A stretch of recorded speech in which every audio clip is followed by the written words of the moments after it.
नमस्कार दोस्तों, स्वागत है आपका द पॉलिटिकल टेस्ट में और मैं हूं अजय सिन्हा। दोस्तों, बीएसपी सुप्रीमो मायावती ने 2027 में होने वाले उत्तर प्रदेश के विधानसभा चुनाव से पहले जो 10 सीटों पर उपचुनाव होंगे उत्तर प्रदेश में, उसको लेकर कमर कस ली है और पूरी तरह से तैयारियां बीएसपी सुप्रीमो मायावती ने शुरू कर दी हैं। एक तरफ आकाश आनंद हरियाणा में मोर्चा संभाल रहे हैं, तो उत्तर प्रदेश के अंदर बीएसपी सुप्रीमो मायावती ने पूरी तैयारी कर ली है 10 सीटों पर उपचुनाव जीतने की। और ये तैयारी इतनी पुख्ता की गई है कि बीएसपी जो है बड़ा कमबैक करने वाली है।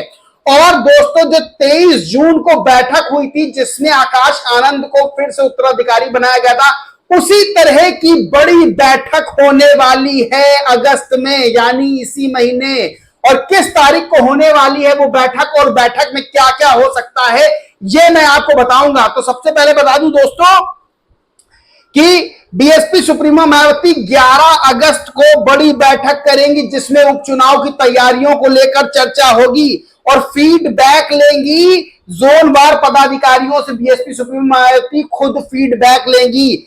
और सबसे बड़ी बात यह है कि अंतिम रूप जो उपचुनाव की तैयारियों को दिया जाएगा उसको लेकर बैठक बुलाई गई है 11 अगस्त को, यानी 11 अगस्त का दिन बीएसपी के पदाधिकारियों के लिए, नेताओं के लिए, समर्थकों के लिए और खुद बीएसपी सुप्रीमो मायावती के लिए बहुत महत्वपूर्ण है। 11 अगस्त को बड़ी बैठक होनी है। और सबसे बड़ी बात यह है कि इस बैठक में प्रदेश के जोनल अधिकारियों, प्रदेश के अधिकारी, पदाधिकारी और जोनल पदाधिकारी सब लोग जिला अध्यक्ष तक चर्चा में शामिल होंगे और जो रणनीति है उसको लेकर बड़ा खुलासा हो सकता है। यानी बीएसपी सुप्रीमो के लिए एक बात कही जाती है कि वो लास्ट में अपने पत्ते खोलती हैं। तो ये बैठक बहुत महत्वपूर्ण मानी जा रही है और उस बैठक से जो निकल कर आएगा वो तो मैं आपको बताऊंगा, लेकिन इस बैठक में बड़े बड़े पदाधिकारी शामिल होंगे और क्या रणनीति बनाई गई है उस पर चर्चा होगी, यानी सब लोग अपनी रणनीति बनाएंगे। तो सबसे बड़ी बात यह है कि 11 अगस्त को अहम बैठक होनी है। और सबसे बड़ी बात यह भी है कि सीटों पर जो जिन 10 सीटों पर चुनाव होंगे उनके प्रभारियों को बनाने का, यानी प्रभारी बनाने का भी काम शुरू कर दिया जाएगा। मानिए कि किसी एक सीट पर चुनाव हो रहा है तो उस सीट पर प्रभारी कौन रहेगा जिसकी जिम्मेदारी होगी, यानी 10 सीटों के लिए प्रभारी भी बनाने का काम शुरू होगा। इसी कड़ी में फूलपुर जो विधानसभा सीट है जहां पर उपचुनाव होना, उसके लिए शिवबरन पासी को प्रभारी नियुक्त कर दिया गया है। बीएसपी सुप्रीमो मायावती के निर्देश पर शिवबरन पासी को प्रभारी नियुक्त किया गया है और बूथ कम्युनिटियों के गठन का भी बीएसपी सुप्रीमो मायावती ने निर्देश दिया है। तो चुनावी रणनीति के जो बहुत महत्वपूर्ण हिस्सा माना जाता है जो बूथ वार कमेटियां है, यानी लोकसभा चुनाव में एक बहुत बड़ी शिकायत निकलकर सामने आई थी बीएसपी को लेकर कि बीएसपी बूथ पर बहुत कमजोर हो गई है, यानी जो बस्ते लगाए जाते हैं जगह जगह वो भी बहुत कमजोर थे, बस्ते लगाने वाले भी लोग सही से नहीं थे और बूथ स्तर पर कमजोर थी। तो अब ये बात उठ रही थी कि पहले अपनी जो जमीन है उसको मजबूत करना पड़ेगा। तो इस कड़ी में बीएसपी सुप्रीमो मायावती खुद समीक्षा करेंगी और खुद जो है बूथवार कमेटियों के गठन के निर्देश दिए गए। यानी सबसे बड़ी किसी राजनीतिक पार्टी की बात होती है कि अगर उसका बूथ मजबूत है तो ऊपर तक मजबूती मिलेगी और बीएसपी सुप्रीमो अब वही कर रही है, यानी बूथवार कमेटियों का गठन कर रही है और पदाधिकारी लगातार बैठक कर रहे हैं। सिर्फ उत्तर प्रदेश में नहीं, उत्तर प्रदेश के बाहर भी, लेकिन उत्तर प्रदेश महत्वपूर्ण है इसलिए क्योंकि यहां 10 सीटों पर उपचुनाव है जो कि सेमीफाइनल माना जा रहा है 2027 के विधानसभा चुनाव को लेकर। तो बीएसपी के प्रदेश अध्यक्ष और बीएसपी के अन्य कोऑर्डिनेटर लगातार जो है बैठकें कर रहे हैं जगह जगह जाके। जो मिशनरी बैठकें, जो कैडराइज बैठकें वो भी हो रही है और बूथवार कमेटियों को मजबूत करने का काम किया जा रहा है। वही सबसे बड़ी बात यह है, उपचुनाव के लिए मायावती ने पैनल जो है गठित किया है। खुद बीएसपी सुप्रीमो ने जोनल जो प्रभारी हैं विधानसभा सीटों पर होने वाले उपचुनाव के लिए उनसे उम्मीदवारों का पैनल मांगा था, यानी पूरा लिस्ट दी जाएगी और उस पर तय किया जाएगा कि कौन चुनाव लड़ेगा। यानी ऐसा नहीं कि किसी एक सीट पर कोई आ गया और चुनाव लड़ेगा, बाकायदा पूरे पैनल जा रहे हैं, वो जो है बीएसपी सुप्रीमो तय करेगी। तो समझिए कितनी पुख्ता तैयारी की गई है, यानी जो 2022 और 2024 में हार मिली है उस हार का पूरी तरह से बदला लेने के लिए जो है अब बीएसपी सुप्रीमो मायावती पूरी तैयारी कर रही हैं। वही जो सीटवार उम्मीदवार है उनका पैनल पार्टी मुख्यालय में जमा कर दिया गया है। यह भी बड़ी एक खबर है।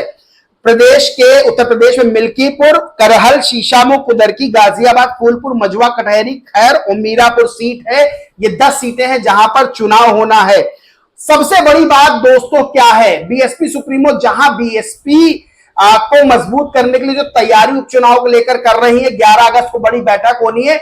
और सबसे बड़ी बात क्या है कि एक ऐसा मुद्दा आ गया जिसमें बीएसपी सुप्रीमो सबसे बड़ी लीड लेकर आगे चल रही है, यानी एससी एसटी के वर्गीकरण को लेकर जो सुप्रीम कोर्ट ने अपना फैसला दिया है उसका विरोध बीएसपी सुप्रीमो मायावती ने किया है। और सबसे बड़ी बात यह है कि जिस लोकसभा चुनाव में संविधान बचाने के नाम पर जो है कांग्रेस और सपा ने वोट मांगे थे, तो अब जो है जब एससी एसटी के आरक्षण में वर्गीकरण का जो ऐलान यानी फैसला जो सुप्रीम कोर्ट ने दिया है उसके खिलाफ बीएसपी सुप्रीमो उतरी है, तो अब सोशल मीडिया पे यह बात चल रही है कि कांग्रेस और समाजवादी पार्टी ने जो चुप्पी साध रखी इस फैसले पर उसको लेकर विरोध हो रहा है। वही बीजेपी के सहयोगी दल, चाहे वो चिराग पासवान हो चाहे रामदास आठवले हो, सबने इस चीज का विरोध किया है। और सबसे बड़ी बात यह है कि बीएसपी सुप्रीमो मायावती इस फैसले के खिलाफ सबसे आगे चल रही है। वहीं चंद्रशेखर आजाद ने भी इस फैसले का विरोध किया, सुप्रीम कोर्ट के फैसले का विरोध किया है। लेकिन बीएसपी सुप्रीमो मायावती ने जो प्रेस कॉन्फ्रेंस की है तो सबसे ज्यादा महत्वपूर्ण चेहरा बीएसपी सुप्रीमो मायावती है और बड़ा सपोर्ट उनको भी मिल रहा है। तो जो आगे चुनाव होने उसमें बीएसपी सुप्रीमो मायावती बहुत बड़ी लीड लेती हुई सामने आ सकती है और बहुत बड़ा बहुजनों का वोट बीएसपी सुप्रीमो के साथ जा सकता है। यानी एक तरफ बीएसपी को मजबूत करने की तैयारी चल रही तो दूसरी तरफ बड़ा मुद्दा सामने आया है ये आरक्षण वाला, जिस पर बीएसपी सुप्रीमो मायावती ने एक तरफा लीड ली हुई है। यानी एक तरफ उसके फैसले के पक्ष में और दूसरी तरफ फैसले के विरोध में ये दो धड़े बने हैं और विरोध में बीएसपी सुप्रीमो मायावती लीड करती हुई नजर आ रही है। बहुत बड़ा चेहरा है और सबसे बड़ी बात यह कि बाकायदा उन्होंने प्रेस कॉन्फ्रेंस की है तो मामला बेहद गंभीर बताया जा रहा है। और सबसे बड़ी बात है बीएसपी सुप्रीमो मायावती ने खुद इसे आपातकाल की संज्ञा दे दी है। तो सबसे बड़ी बात यह है कि आकाश आनंद को सामने लाया गया। आकाश आनंद हरियाणा में जनसभा को संबोधित कर रहे हैं। इधर बीएसपी सुप्रीमो 11 तारीख को बड़ी बैठक करने वाली है।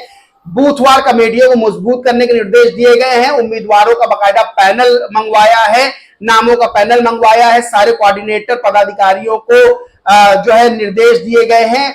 बाकायदा रणनीति पर चर्चा की जाएगी। और सबसे बड़ी बात यह है कि जो एससी एसटी वर्गीकरण वाला मामला है उस पर बीएसपी सुप्रीमो बड़ा सख्त रुख अपना के चल रही सुप्रीम कोर्ट के फैसले के खिलाफ। तो सबसे बड़ी बात यह है कि इस समय राजनीति के केंद्र में बीएसपी सुप्रीमो मायावती है। बीएसपी को एक तरफ मजबूत कर रही, दूसरी तरफ ये बड़ा मुद्दा है जो बड़ा कमबैक बीएसपी सुप्रीमो मायावती का करवाने वाला है। दोस्तों इस पूरे मामले पर आप क्या सोचते, क्या मानते, कमेंट करके जरूर बताएं, अपनी राय जरूर दें। वीडियो अच्छा लगा हो तो लाइक करें, शेयर करें और चैनल को सब्सक्राइब नहीं किया तो सब्सक्राइब करके बेल आइकन जरूर दबा लें। जय हिंद, जय भारत।